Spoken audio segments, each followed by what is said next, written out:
This so I could put it on the YouTube so that others that are not here will be able to see it.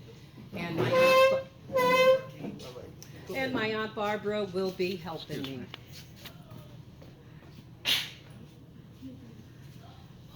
Okay, you can have a seat for right now.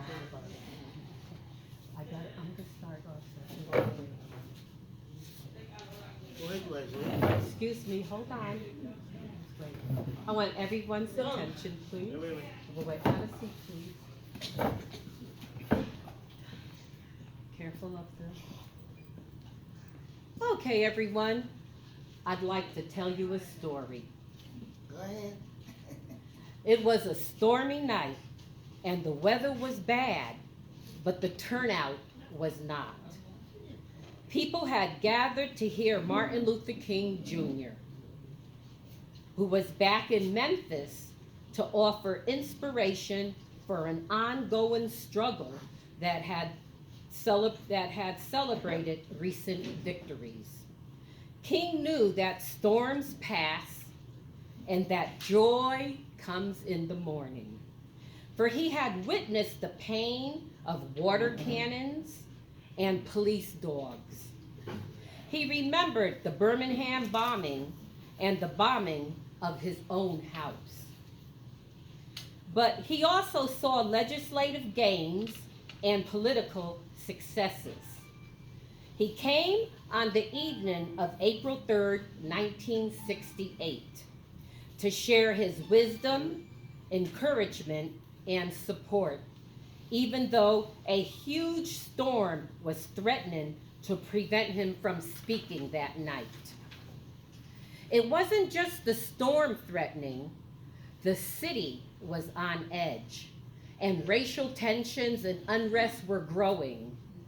Using the slogan, "I am a man," 1,300 African American male employees of the Memphis Department of Public Works had gone on strike to demand better working conditions, higher wages, and recognition of their union.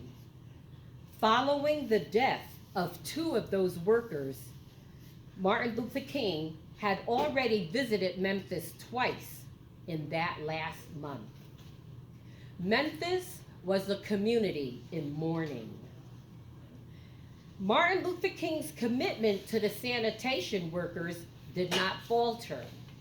He returned a third time despite the storm, and he gave his mountaintop speech to the crowd. The next day, he was assassinated at the Lorraine Motel. In this speech, King reflected on history and used the powerful metaphor of a mountaintop to give people hope. In King's lifetime, he saw his people, the descendants of the enslaved, fight to exercise their citizenship during an important historical era. African Americans spent nearly 300 years in chains for a country that did not recognize their personhood. King's idea of the mountaintop encourages us to continue believing that we can achieve anything through persistence, perseverance, and prayer. King said that God allowed him to go up to the mountain, and he looked over and was blessed to have seen the promised land. Although he had been through storms and he knew that he may not get there with us, he wanted us to know that we will get to the promised land. He was happy, not worried, and did not fear any man because Martin Luther King said, "Mine eyes have seen the glory of the coming of the Lord." He wanted peace and love all over this land. He wanted peace and love all over this land. Martin Luther King was a peace-loving man. He wanted peace and love all over this land. He walked for you and me all over this land. He walked for you and me all over this land. Martin Luther King was a brave, brave man. He wanted peace for us all over this land. He died for freedom's cause to save this land. He died for freedom's cause to save this land. Martin Luther King was a brave, great man, and he died for freedom's cause to save this land.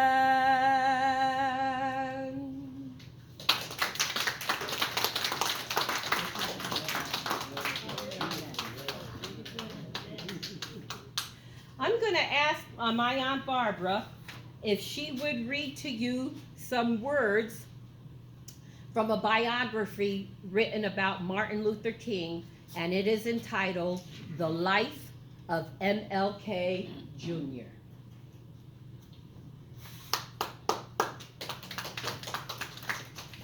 Any number of historic movements in the civil rights struggle has been used to identify Martin Luther King.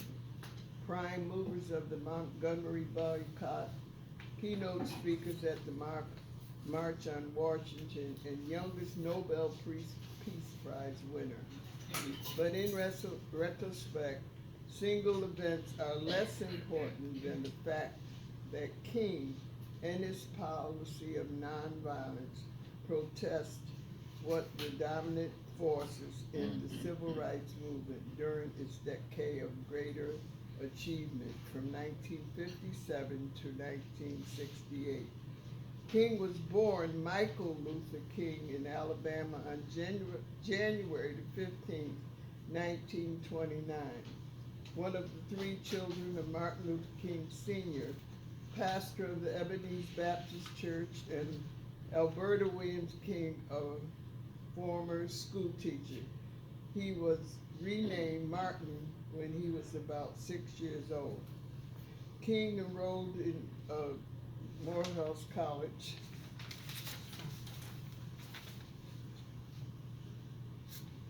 After receiving his bachelor's degree in 1948, King attended Crozet Theology at school. That's it. King completed the coursework for his doctorate in 1953 and was granted the degree 2 years later upon completion of his dissertation.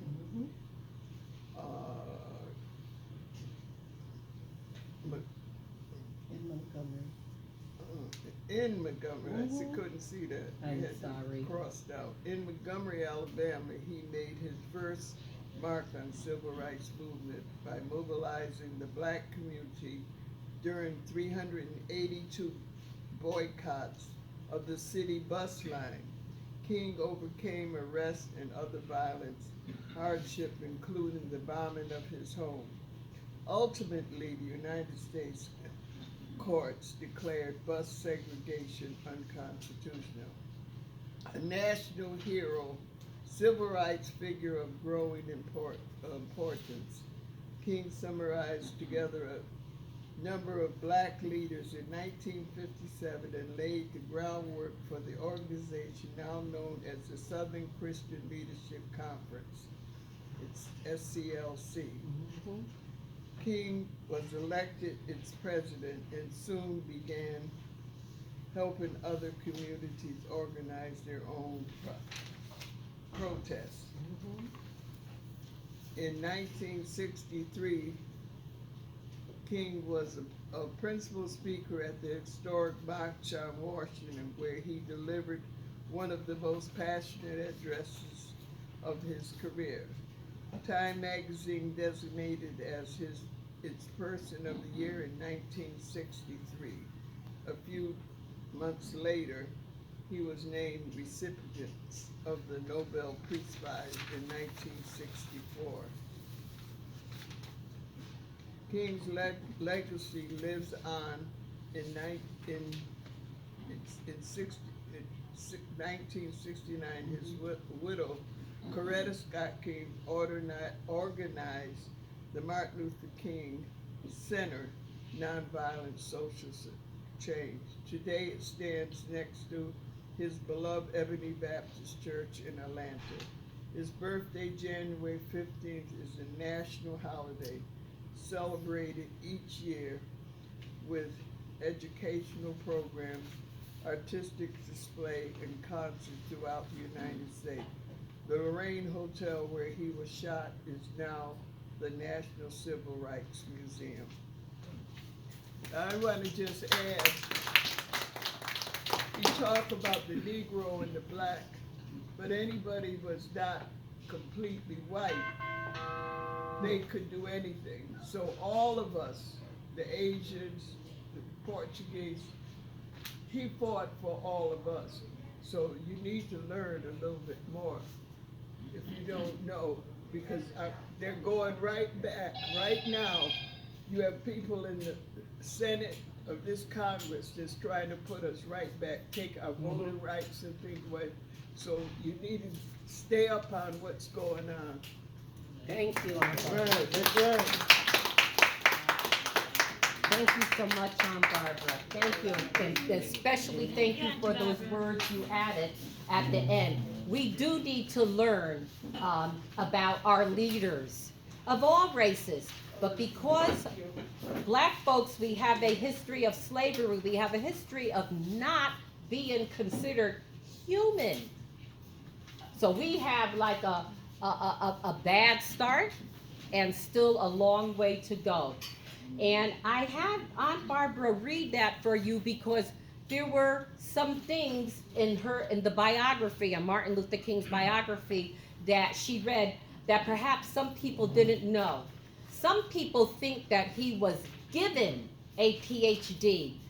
He did not he was not given a PhD. He earned a PhD. He went to college.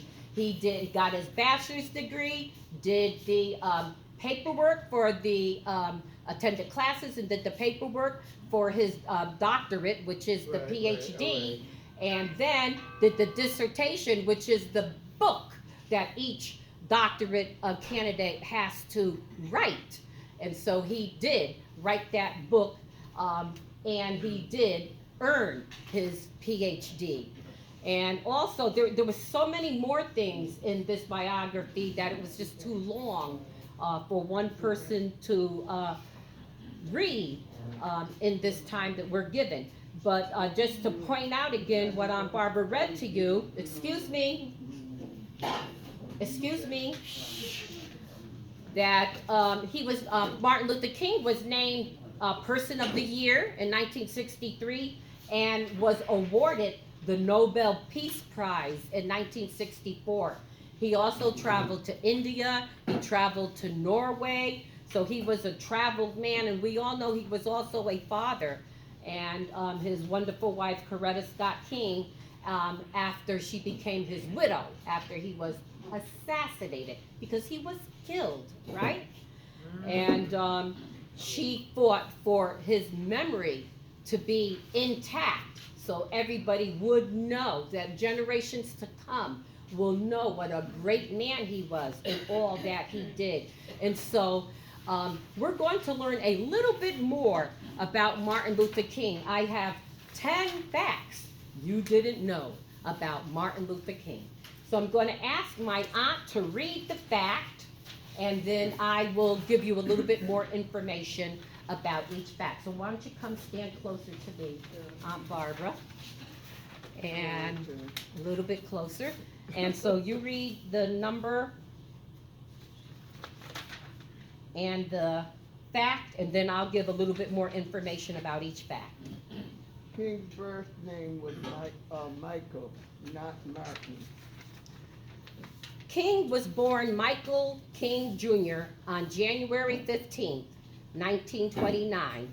In 1934, however, his father, a pastor at Atlanta's Ebenezer Baptist Church, traveled to Germany and became inspired by the Protestant Reformation leader Martin Luther. As a result, King Sr. changed his own name as well as his 5-year-old son's name to Martin Luther King. King entered college at the age of 15. Martin Luther King was such a gifted student that he skipped grades 9 and 12 before enrolling at Morehouse College in 1944. It was the alma mater of his father and his mother's father, his mother's grandfather. Although he was the son, grandson, and great-grandson of Baptist ministers, King did not intend to follow the family vocation into Morehouse until President Benjamin E. Mays, Morehouse President Benjamin E. Mays, a noted theologian, convinced him to become a minister. King was ordained before graduating from college with a degree in sociology. Number 3.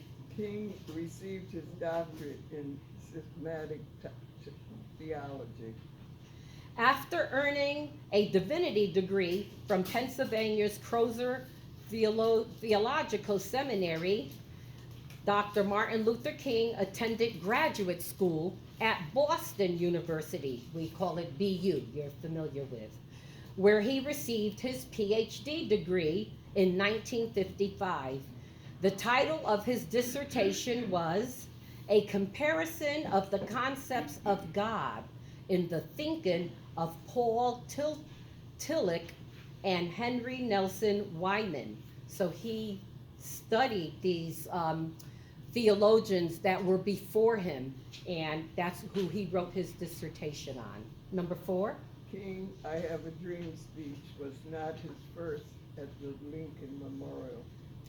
6 years before his iconic oration at the March on Washington, King was among the civil rights leaders who spoke in the shadow of the great emancipator, that is President Lincoln, his statue, during the prayer pilgrimage for freedom on May 17, 1957. Before a crowd estimated at between 15 to 30,000, King delivered his first national address on the topic of voting rights. His speech, in which he urged America to give up the ballot, give up the ballot, give the ballot to the black man, drew strong reviews and positioned him at the forefront of the civil rights leadership. Number 5. King was in prison nearly 30 times. Yes, now that sounds kind of, ooh, what kind of person was he? Well, let's learn more. According to the King Center, the civil rights leader went to jail 29 times. He was arrested for acts of civil disobedience. In other words, he was protesting. He was marching. He was walking for the rights of all people, not just black people, as Aunt Barbara had said, but for all people, and he was arrested for doing that. And they were trumped up charges, such as when he was jailed in Montgomery, Alabama in 1956 for driving 30 miles per hour in a 25-mile-hour zone. So they even arrested him for speeding. Anything they could find to arrest him for. 29 times he was arrested. Number 6. King narrowly escaped an assassination attempt a decade before his death. Yes, this is a little known story. On September 20, 1958, King was in Harlem, New York, signing copies of his new book. He was also an author, Stride Toward Freedom, in Blumstein's department store when he was approached by, I think it's Isola Ware Curry. The woman asked him if he was Martin Luther King Jr. After he said yes, Curry said, "I've been looking for you for 5 years." And she plunged a 7-inch letter opener into his chest. The tip of the blade came to rest alongside his aorta. That's one of our major heart pumping valves, arteries. Thank you, Aunt Barbara. Yes. The blade came on side of his aorta, and King underwent hours of delicate emergency surgery. Surgeons later told King that just one sneeze could have punctured the aorta and killed him. From his hospital bed, where he convalesced for weeks, King issued a statement affirming his non-violent principles and saying he felt no ill towards his mentally ill attacker. He was still for non-violence, even after violence was made against him. Number 7. King's last public speech foretold his death. King had come to Memphis in April 1968 to support the strike of the city's black garbage workers. It's the story that I told you at the beginning. And in a speech on the night before his assassination, he told an audience at Mason Temple Church, "Like anybody, I would like to live a long life. Longevity has its place, but I'm not concerned about that now. I've seen the promised land. I may not get there with you, but I want you to know tonight that we as a people will get to the promised land. And I'm happy tonight. I'm not worried about anything. I'm not fearing any man. Mine eyes have seen the glory of the coming of the Lord." Number 8. Members of King's family did not believe James Earl Ray acted alone. Yes, James Earl Ray is the guy that shot and killed Martin Luther King at the Lorraine Hotel. He was up on the balcony. You've seen the pictures. And let me read you more about that. James Earl Ray, a career criminal, pled guilty to King's assassination, but later recanted. He later took it back and said, "Oh, no, I didn't do it." King's son, Dexter, met publicly with Ray in 1997 and argued for the case to be reopened. King's widow, Coretta, believed the mafia and local, state, and federal government agencies were deeply involved in the murder. She praised the result of a 1999 civil trial in which a Memphis jury decided the assassination was a result of a conspiracy and that Ray was set up to take the blame. In other words, she believed that, there was government people, folks in authority in America that wanted her husband, Martin Luther King Jr., dead. And so she didn't believe that it was just that one man alone that killed him. A U.S. Department of Justice investigation released in the year 2000 reported no evidence of a conspiracy. That's right. Number 9. King's mother was also slain by a bullet. Here's a very little known story. On June 30, 1974, as 69-year-old Alberta Williams King, Martin Luther King Jr.'s mother, played the organ at a Sunday service inside Ebenezer Baptist Church. Marcus Wayne Chenault Jr. rose from the front pew, drew 2 pistols, and began to fire shots. One of the bullets struck and killed Mrs. King, who died steps from where her son had preached nonviolence. The deranged gunman said that Christians were his enemy, and that although he had received divine instructions to kill King's father, who was in the congregation, he killed King's mother instead because she was closer. Excuse me. The shooting also left the church deacon dead. Chenault received a death penalty sentence that was later changed to life imprisonment, in part due to the King's family opposition to capital punishment. So he wasn't killed for murder. He wasn't sentenced to death for murder if they gave him life, because still Martin Luther King, even after his death, even after his mother was killed, his family still believed in nonviolence. The last one, number 10.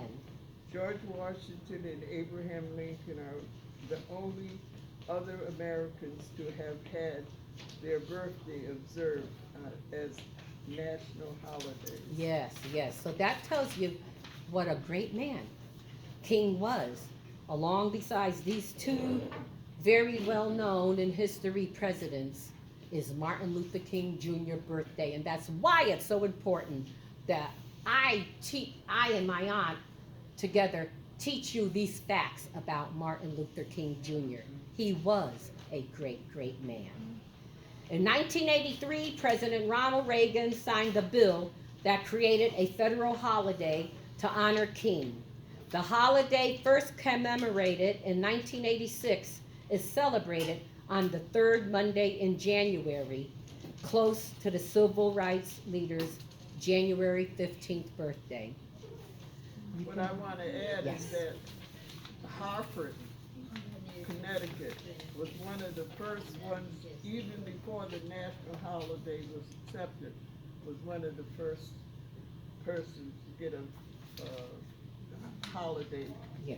Where they stayed, everybody stayed home from school, and we're still celebrating that same thing now.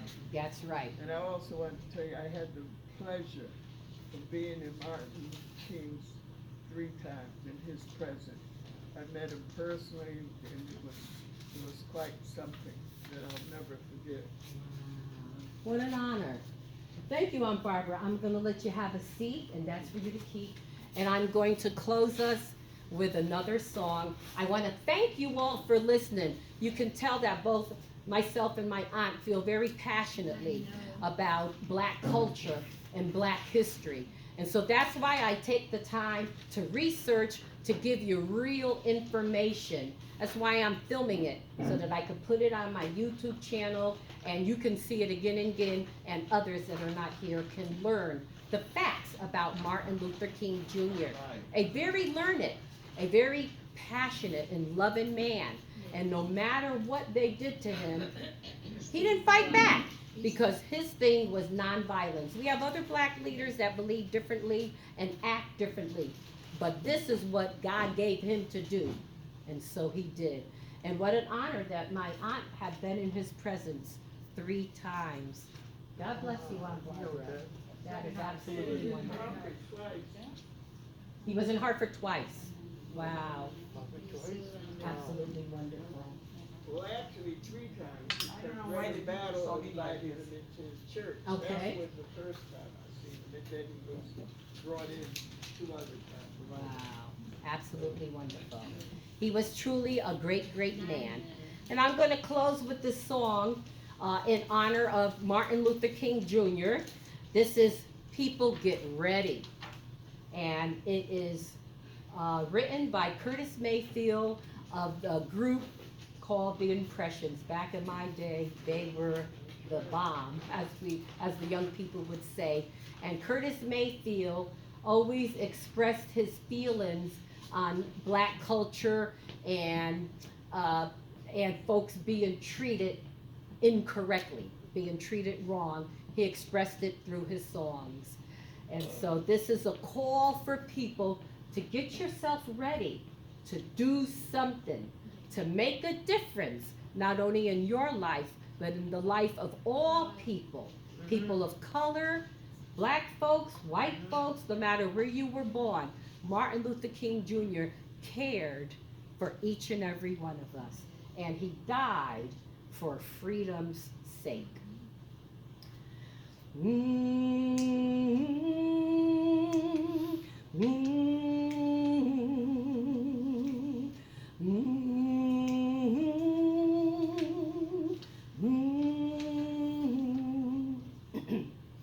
People get ready, there's a train a-coming.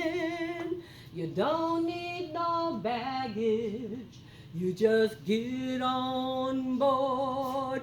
All you need is faith to hear those diesels humming. You don't need no ticket, you just thank the Lord.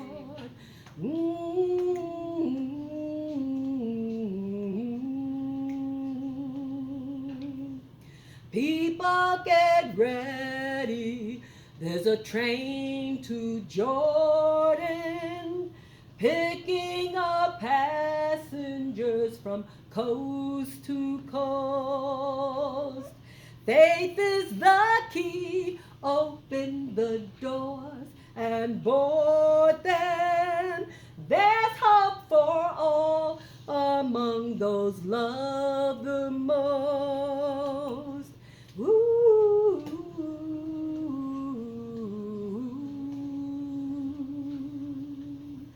There ain't no room for the hopeless sinner who would hurt all mankind just to save his own. Have pity on those whose chances grow thinner, for there's no hiding place against the kingdom's throne. So people get ready, there's a train a-coming. You don't need no baggage, you just get on board. All you need is faith to hear those diesels humming. You don't need no ticket, you just thank the Lord. Ooh, thank the Lord. Thank you on behalf of myself and my Aunt Barbara. Thank you, Barbara Wiggins. Lesson Mansell.